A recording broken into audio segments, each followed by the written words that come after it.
Welcome दोस्तों। आज हमारा सेकंड टॉपिक है that is financial decision, financial management का पार्ट 2। इसमें हम बात करेंगे कि कितने तरह के फाइनेंशियल डिसीजंस होते हैं जो एक कंपनी को लेने पड़ते हैं। तो बेसिकली तीन तरह के डिसीजंस यहाँ पे दिए गए हैं। Decision related to investment, decision related to financing and decision related to dividend. मैं आपको एकदम सिंपल लैंग्वेज में समझाने की कोशिश करूंगा, ठीक है। एंड तक बने रहिए, आपको समझ आ जाएगा। देखिए, सबसे पहले आता है रिलेटेड टू इन्वेस्टमेंट। अब देखिए, पहले इसकी डेफिनेशन पकड़ते हैं।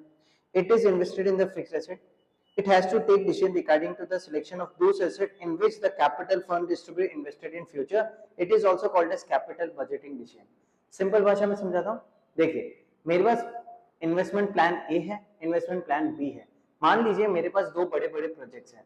किस प्रोजेक्ट में इन्वेस्ट करना is called as investing decision. मान लीजिए कि मुझे एक नई प्रोडक्ट लाइन बनानी है या फिर मैं एक नई ब्रांचिंग करूं, ये डिसीजन होता है इन्वेस्टमेंट डिसीजन। किसी भी कंपनी को ये समझना पड़ेगा कि उसके इन्वेस्टमेंट उसको कहां पे करने हैं, और ये डिपेंड करता है बहुत सारे फैक्टर्स पे जो अपन आगे पढ़ेंगे। सो सिंपल भाषा में बताऊं तो प्लान ए में इन्वेस्ट करूं या प्लान बी में इन्वेस्टमेंट करूं, जिसमें इन्वेस्टमेंट करूं उसमें रिटर्न्स मुझे ज्यादा चाहिए, that is called as investing decision. Second आता है आपका factors affecting the investment decision. देखिए, सबसे पहले कितना पैसा चाहिए। अब आपको प्लान ए है, मान लीजिए उसमें 10 लाख रुपए चाहिए, प्लान बी है उसमें भी 10 लाख रुपए चाहिए। तो पहले आप फिगर आउट करते हो कि कितना पैसा चाहिए। सेकंड, रेट ऑफ रिटर्न, यानी किसमें रिटर्न ज्यादा है। देखिए, मैं आपको एक सिंपल भाषा में समझाता हूँ। अगर मैं एफडी में इन्वेस्ट करता हूँ तो मेरे को 8 से 7% का इंटरेस्ट मिलता है, ठीक है। और अगर मैं खुद के ही धंधे में इन्वेस्ट करूँ तो 12 से 13% मुझे रिटर्न मिल सकता है। तो इस तरह से रेट ऑफ रिटर्न डिसाइड किया जाता है कि अगर मैं कहीं पे भी इन्वेस्ट कर रहा हूँ तो मुझे रिटर्न कहाँ ज्यादा मिल रहा है। मान लीजिए दोनों में 10-10 लाख किया, रिटर्न किसमें ज्यादा है, एक में 8%, एक में 12% है, आप कहाँ पे जाना पसंद करोगे। Third, cash flow position. अगर आपका कैश फ्लो कैसा है, कैश फ्लो का मतलब क्या हो गया कि लिक्विडिटी कैसी है कंपनी की। अगर लिक्विडिटी अच्छी है तो आप ज्यादा इन्वेस्टमेंट कर सकते हो, अगर लिक्विडिटी नहीं है तो आप लॉन्ग टर्म एसेट्स में कम इन्वेस्टमेंट करोगे, क्योंकि आपकी लिक्विडिटी नहीं है तो आप ज्यादा ज्यादा करंट एसेट्स में इन्वेस्ट करोगे। नेक्स्ट आता है आपके एलिमेंट ऑफ रिस्क। कौन सा प्लान ज्यादा रिस्क है, रिस्क ज्यादा है तो सिंपल सी चीज है, आपको अपनी कंपनी की पोजीशन देखनी पड़ेगी। क्या आप उतने और रिस्क ले सकते हो। अगर आप उतना रिस्क ले सकते हो तो आप उसमें पैसा लगाओगे, नहीं तो नहीं लगाओगे। नेक्स्ट आता है investment in the estimated life. जिसमें आप इन्वेस्ट कर रहे हो उसकी लाइफ कितनी है, उस एसेट की लाइफ कितनी है, राइट। अगर मान लीजिए आपने प्लान ए में इन्वेस्ट किया, ये 10 साल तक चलेगा, प्लान बी में इन्वेस्ट किया वो 15 साल तक चलेगा। So that is again an investment decision. ये तो मैं बड़े स्केल पे बात कर रहा हूँ, एक छोटे स्केल पे बात कर रहा हूँ। मैं कोचिंग क्लास की बात कर लेता हूँ, मैं बेंचेस खरीदता हूँ। बेंचेस क्या, मेरा फिक्स एसेट है। इन बेंचेस की लाइफ कितनी है, मान लीजिए अगर इन बेंचेस की लाइफ 5 साल है, मतलब 5 साल बाद मुझे वापस से नई बेंच खरीदनी पड़ेगी। मैं अगर एसी खरीदता हूँ तो एसी की लाइफ कितनी है, 5 साल तक एसी चलेगा, उसके बाद वापस से एसी खरीदना पड़ेगा। इन सबको हम इसके अंदर इंक्लूड करते हैं। नेक्स्ट आता है सिग्निफिकेंस ऑफ इन्वेस्टमेंट। आप इन्वेस्टमेंट करना क्यों चाहते हैं, आपका पर्पस क्या है, डे टू डे ऑपरेशंस के लिए करना चाहते हो या अपनी वेल्थ बनाना चाहते हो। नेक्स्ट आता है क्या, certainty and uncertainty of earning in future. तो कभी कभी पता नहीं होता है ना कि कितना पैसा रिटर्न में आएगा फ्यूचर में, कितना पैसा आपको लगेगा। यानी सिंपल सी चीज बताऊं, फ्यूचर अनसर्टेन है ना। तो इन्वेस्टमेंट किया, रिटर्न कब आएगा, कितने दिन में आएगा, कितना आएगा, ये सब अनसर्टेन है। तो अगर आप उतना रिस्क ले सकते हो तो ही आप फिक्स्ड एसेट्स में इन्वेस्ट करते हो, राइट। कैपिटल राशनिंग, मैं बीच में पॉइंट बोल गया था। कैपिटल राशनिंग अगेन सिंपल सी बात है, आपने जो कैपिटल लगाया है उसका कैपेक्स कॉस्ट कितना है और उस कॉस्ट के सामने रिटर्न्स कितने हैं, राइट। आपने कोई चीज असेट लिया तो उसमें खर्चा एक्चुअली कितना लग रहा है और उसके सामने कितना रिटर्न आ रहा है, that is again capital rationing. Next आता है इन्वेस्टमेंट रिलेटेड टू फाइनेंसिंग। अब देखिए, फाइनेंसिंग के डिसीजन का अगर मैं सिंपल सी भाषा में बताऊं, पैसा कहां से लेकर आऊं। तो पैसा लाने के दो तरीके होते हैं, एक होता है ओनर्स फंड और एक होता है बोरोड फंड। ओनर्स फंड मतलब खुद का पैसा और बोरोड फंड मतलब लोन लेना। अब देखिए, आपको ये समझना पड़ेगा कि पैसा कंपनी कहां से उठाए। अगर कंपनी शेयर से उठाती है तो उसको क्या करना पड़ेगा, और अगर कंपनी लोन उठाती है या डिवेंचर्स के थ्रू उठाती है तो क्या करना पड़ेगा। सिंपल भाषा में समझाता हूं, एकदम समझ आ जाएगा। देखिए, अगर कंपनी शेयर से पैसा उठाती है तो उसको डिविडेंड देना पड़ेगा, है ना। बट अगर कंपनी डिबेंचर से पैसा उठाती है तो उसको क्या देना पड़ेगा, लोन देना पड़ेगा, है ना। अब प्रॉब्लम क्या है ना, पता है, डिविडेंड अगर आप देते हो तो उस डिविडेंड पे टैक्स भी आप ही देते हो। यानी कंपनी डिविडेंड भी देती है और उस डिविडेंड पे कंपनी टैक्स भी देती है, जबकि डिवेंचर्स में आप क्या देते हो, लोन। तो लोन के अगेंस्ट में आप क्या देते हो, इंटरेस्ट देते हो, पर इस इंटरेस्ट पे टैक्स आपको नहीं भरना है। इस इंटरेस्ट पे कंपनी टैक्स नहीं भरती है। मेरी बात ध्यान से सुनना, शेयर होल्डर है, उसको डिविडेंड दिया, उस डिविडेंड पे उसको जो टैक्स है वो भी कंपनी भरेगी, ठीक है। अब जो डिवेंचर होल्डर है उसने हमारी कंपनी के डिवेंचर्स खरीदे, मैं उसको लोन दे रहा हूँ, राइट। मैंने लोन दिया तो मैं क्या दूंगा, सॉरी मैंने उससे लोन लिया तो मैं उसको क्या दूंगा, इंटरेस्ट दूंगा। अब जब मैं इंटरेस्ट दे रहा हूँ उस इंटरेस्ट पे टैक्स मुझे नहीं भरना, वो शेयर डिवेंचर होल्डर खुद भरेगा। आई बात समझ में? चलिए डिवीजन रिलेटेड टू फाइनेंसिंग। अब यहाँ पे देख लेते हैं कि क्या क्या डिसीजंस लेने पड़ते हैं। इक्विटी शेयर से पैसा उठाए, प्रेफरेंस शेयर से पैसा उठाए, डिबेंचर्स के थ्रू पैसा उठाए, पैसा कहाँ से उठाना है, क्या ओनर फंड पैसा होना चाहिए या बोरोड फंड पैसा होना चाहिए, ठीक है। चलिए अब इसको भी समझ लेते हैं, फैक्टर्स अफेक्टिंग द फाइनेंसिंग। क्या क्या फाइनेंस के फैक्टर्स होते हैं, इंटरनल फैक्टर और दूसरा होता है एक्सटर्नल फैक्टर।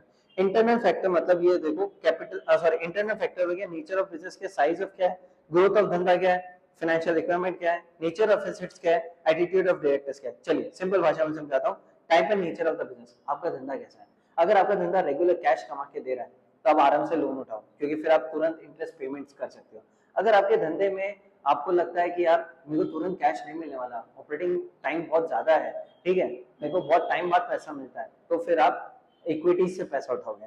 नेक्स्ट आता है आपका साइज ऑफ द बिजनेस, धंधा बड़ा है छोटा है। बड़ा है तो क्या एसेट्स बना रहे हो तो लोन ले लो, अगर धंधा बड़ा नहीं है, धंधा छोटा है, तो खुद का ही पैसा लगाओ, बड़ा सिंपल है। नेक्स्ट आता है आप ग्रोथ ऑफ बिजनेस देख रहे हो, आपका बिजनेस किस तरह से चल रहा है, बिजनेस की ग्रोथ बहुत अच्छी हो रही है, मार्केट में गुडविल अच्छी बन रही है, तब लोन ले लो। तो आप सिंपल है, आप लोन ले लो, है ना। अगर मार्केट में गुडविल अच्छी नहीं है और बहुत कांस्टेंट चल रहा है तो आप क्या करोगे, पैसा इक्विटी से लोगे। क्यों, सिंपल चीज है, अगर ग्रोथ ही हमारी कांस्टेंट नहीं है, कल हमें इंटरेस्ट पेमेंट तो हर साल करना पड़ेगा, नो मैटर व्हाट, है ना, इंटरेस्ट तो देना ही पड़ेगा, तो फिर क्या होता है, आपके लिए इंटरेस्ट एक बर्डन बन जाता है। इसलिए आपको देखना पड़ता है कि कंपनी की ग्रोथ कैसी है। कांस्टेंट ग्रोथ है तो आप लोन ले सकते हो, कांस्टेंट ग्रोथ नहीं है तब तो आपको खुद से ही पैसा लगाना बेटर है। नेक्स्ट आता है आपका नेचर ऑफ एसेट्स, आपके पास फिक्स एसेट्स ज्यादा है तो बेस्ट है, लोन ले लो। अगर फिक्स एसेट्स नहीं है, कम है, करंट एसेट्स ज्यादा है, तब तो इक्विटी से ही पैसा लेना बेटर है। नेक्स्ट आता है एटीट्यूड ऑफ डायरेक्टर्स। डायरेक्टर्स का क्या सोचना है, डायरेक्टर्स बोलते हैं हमें रिस्क लेना है, रिस्क लेना है, तो भैया फिर आप लोन लोगे। और डायरेक्टर्स को लगता है नहीं हमें सेफ गेम खेलना है, हमारे को मार्केट में गुडविल बनानी है, उसके बाद पैसा आप लोन पे लेना है, तो वो इक्विटी से पैसा लेंगे। तो देखिए ये एटीट्यूड ऑफ डायरेक्टर्स इसी के लिए है। चलिए नेक्स्ट आते हैं एक्सटर्नल फैक्टर्स। अब एक्सटर्नल फैक्टर में कैपिटल मार्केट की कंडीशन क्या है, मार्केट में बूम है तो सिंपल से लोन ले लो, अगर बैरिश मार्केट है यानी मार्केट में मंदी है तो आपको खुद से पैसा लगाना पड़ेगा।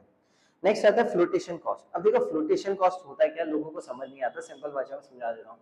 देखिए फ्लोटेशन कॉस्ट का मतलब ये हो गया कि जब हम शेयर इशू करते हैं तो हम अंडरराइटर्स को कुछ कमीशन देते हैं, ठीक है, शेयर इशू करने के कुछ खर्चे होते हैं। अगर ये खर्चे बहुत ज्यादा है तब तो आप इक्विटी से पैसा नहीं लोगे, तब आप डिबेंचर से पैसा लोगे, ठीक है। नेक्स्ट आता है सिक्योरिटीज इशू, ठीक है, sorry cost of securities. And next आ गया एटीट्यूड ऑफ इन्वेस्टर्स। इन्वेस्टर्स आपकी कंपनी के बारे में क्या सोचते हैं, अगर आपकी कंपनी को वो एक अच्छी गुडविल की तरह देखते हैं या बहुत रेप्यूटेड कंपनी देखते हैं तो आप इक्विटी से आराम से पैसा ले सकते हो। बट लोगों को आप पे ट्रस्ट ही नहीं है तो आप डिवेंचर्स पे पैसा लोगे कि नहीं लोगे, that is a risky affair, ठीक है। तो एटीट्यूड ऑफ इन्वेस्टर्स क्या है, इन्वेस्टर्स आपकी तरफ किस तरह सोचते हैं। Next rate of interest prevailing in the market. देखिए मार्केट में अगर मैं डिवेंचर्स लिया तो डिवेंचर्स में इंटरेस्ट कितना देना पड़ेगा वो मुझे देखना पड़ेगा, इंटरेस्ट बहुत ज्यादा हो रहा है तो फिर मैं डिवेंचर से पैसा नहीं ले सकता। नेक्स्ट आता है लीगल रेस्ट्रिक्शन। अब देखो लीगल रेस्ट्रिक्शन में क्या हो गया समझना, अगर मान लीजिए आपने ऑलरेडी इक्विटीज इशू कर रखे हैं, ठीक है, और आपने डिवेंचर्स भी इशू कर रखे हैं, मान लीजिए आपने ऑलरेडी पहले इक्विटी और डिवेंचर इशू कर रखे हैं, ठीक है, अब आपको और पैसे की जरूरत है तो आप सोचते हैं चलिए मैं एक काम करता हूँ मैं और इक्विटीज भेज देता हूँ। अब यहाँ पे डिवेंचर होल्डर्स बीच में आ सकते हैं और वो ये बोल सकते हैं कि पहले हमारा पैसा रिकवर करके दो, समझे, डिवेंचर होल्डर बीच में आके बोल सकते हैं पहले हमारा पैसा रिकवर करके दो, जो भी पैसा आएगा पहले उसे हमें कवर करो। तो ये सब लीगल रेस्ट्रिक्शंस में आ जाते हैं, ठीक है। यानी कभी कभी सेबी मना कर देता है कि नहीं आप इशू नहीं कर सकते, कभी कभी डिवेंचर होल्डर्स मना कर देते हैं, तो लीगल रेस्ट्रिक्शंस उसको बोलते हैं। नेक्स्ट आता है इंस्टीट्यूशनल इन्वेस्टर्स कैसे हैं, यानी मार्केट में कोई इंस्टीट्यूशन, अब इंस्टीट्यूशनल इन्वेस्टर्स कौन से हो गए, फाइनेंशियल इंस्टीट्यूशंस, क्या वो आप पे पैसा लगाने को रेडी है, क्या वो आपके शेयर्स खरीदने को रेडी है, क्या वो आपके डिवेंचर्स को खरीदने को रेडी है, तो उस पर डिपेंड करता है कि आपको पैसा कहाँ से उठाना चाहिए। ठीक है, क्या बैंक आपको लोन देने को रेडी है, क्या बैंक आपको ओवरड्राफ्ट फैसिलिटीज देने को रेडी है, क्या बैंक के सामने आपकी क्रेडिट वर्दीनेस अच्छी है, इन सब फैक्टर्स का मैटर करता है। चलिए नेक्स्ट डिसीजन आता है डिसीजन रिलेटेड टू डिविडेंड। अब देखिए डिविडेंड का डिसीजन क्या होता है कि क्या मैं पैसा रिटेन करूं या फिर मैं पैसा शेयर होल्डर को डिविडेंड के फॉर्म में दे दूं, इसको बोलते हैं डिविडेंड डिसीजन। अगर मैंने पैसा रिटेन किया तो क्या फायदा नुकसान है, और अगर मैंने शेयर होल्डर को डिविडेंड दे दिया तो फिर क्या फायदा नुकसान, तो इसको बोलते हैं डिविडेंड डिसीजन। तो अब होता क्या है, आपको ये देखना पड़ता है कि डिविडेंड पे क्या क्या फैक्टर्स मैटर करेंगे, तब आप जाके डिविडेंड का डिसीजन लोगे। तो चलिए एक बार वो भी देख लेते हैं। देखिए divisible profit company during the, अगर कंपनी ने इस साल प्रॉफिट कमाया तो डिविडेंड दे भले, कोई दिक्कत नहीं है, क्योंकि अगर प्रॉफिट कमा रही है तो हर शेयर होल्डर भी तो यही चाहता है कि हमें हमारा रिटर्न मिले। देखिए हमने क्या पढ़ा था, कंपनी चलाते इसीलिए है ताकि वेल्थ मैक्सिमाइजेशन हो, प्रॉफिट मैक्सिमाइजेशन हो। आप प्रॉफिट कमा रहे हो शेयर होल्डर को, तो शेयर होल्डर खुश हो जाएगा, तो वो आप पे ज्यादा ट्रस्ट करेगा। Next estimation of income in future, आपको लग रहा है फ्यूचर में आप बहुत पैसा कमाने वाले हैं तो कोई बात नहीं, डिविडेंड दे दो। अगर आपको लग रहा है मार्केट गिरने वाला है, आपकी रेपुटेशन गिरने वाली है, आपकी इनकम गिरने वाली है, तब तो आप डिविडेंड दे नहीं सकते, तब तो आपको पैसा बचा के रखना पड़ेगा for the sake of emergency. Next rate of dividend, अगर कंपनी ने पिछले कितने साल से डिविडेंड दे रही है और किस रेट पे दे रही है वो भी डिपेंड करता है। अगर कंपनी ने पिछले 3 साल में बहुत कम डिविडेंड दिया है तो इस बार उसको ज्यादा देना पड़ेगा। पिछले 3 साल से कंपनी ने डिविडेंड बहुत ज्यादा दिया है, इस साल कम दिया तो भी चलेगा। सो रेट ऑफ डिविडेंड पिछले साल में कितना था। नेक्स्ट आता है need of ploughing back of the profit, क्या धंधे में पैसे की जरूरत है, अगर धंधे में पैसे की जरूरत है तो डिविडेंड नहीं दूंगा, पैसा रिटेन करूंगा। नेक्स्ट आता है financial condition and financial needs of the company at present, company की रिक्वायरमेंट क्या, क्या कंपनी को अभी प्रेजेंटली पैसे की जरूरत है, क्या मार्केट में ऐसी कंडीशन है कि बहुत बड़ी अपॉर्चुनिटी आ रही है और पैसा रोक के रखना है, तब डिविडेंड नहीं दिया जाएगा। और ऐसा लग रहा है कि भाई अभी मार्केट में कोई अपॉर्चुनिटी नहीं है, मार्केट एकदम ठंडा है, पैसा पड़ा है, डिविडेंड दे दो। नेक्स्ट आता है ratio of reserve with the company, company के पास अच्छे खासे रिजर्व पड़े तो डिविडेंड दो, रिजर्व नहीं है तब तो रिजर्व बनाने पड़ेंगे ताकि फ्यूचर में शेयर होल्डर्स हम पे ट्रस्ट कर सकें। नेक्स्ट आता है future planning of the profitable investment, आपने जो भी इन्वेस्टमेंट किया उसमें कितना प्रॉफिट आएगा, अगर प्रॉफिट आ रहा है तो फिर आप आराम से इन्वेस्ट करो, आप डिविडेंड दो। अगर आपको लग रहा है प्रॉफिट नहीं है यार, वो धंधे टूटने वाले हैं, तब आप डिविडेंड नहीं दे सकते, आपको पैसे रोकने पड़ेंगे, है ना। नेक्स्ट आता है attitude of directors of the company, again ये अपन ऑलरेडी पढ़ चुके हैं। टैक्सेशन पॉलिसी इंपॉर्टेंट है, मैंने अभी आपको बताया कि देखिए डिविडेंड पे टैक्स भी कंपनी को देना पड़ता है ना। तो अगर डिविडेंड पे टैक्स भी कंपनी दे रही है तो टैक्स ज्यादा है, तो कंपनी डिविडेंड डिक्लेयर ही क्यों करेगी, कंपनी ये क्यों बोलेगी कि भाई हमें डिविडेंड देने, क्योंकि उसको फिर टैक्स भी तो ज्यादा देना पड़ेगा। तो गवर्नमेंट ऑब्वियसली इसके लिए बहुत सारे इनिशिएटिव ले रही है ताकि टैक्स रेट को कम किया जा सके। Next growth rate of a company, company अच्छा खासा पैसा कमा रही है यार, कंपनी ग्रोथ कर रही है, अगर कंपनी ग्रो कर रही है तो डिविडेंड दो, अगर कंपनी ग्रो नहीं कर रही है, कंपनी बहुत बुरी हालत में, तो डिविडेंड आप कम दोगे या फिर ना भी दोगे।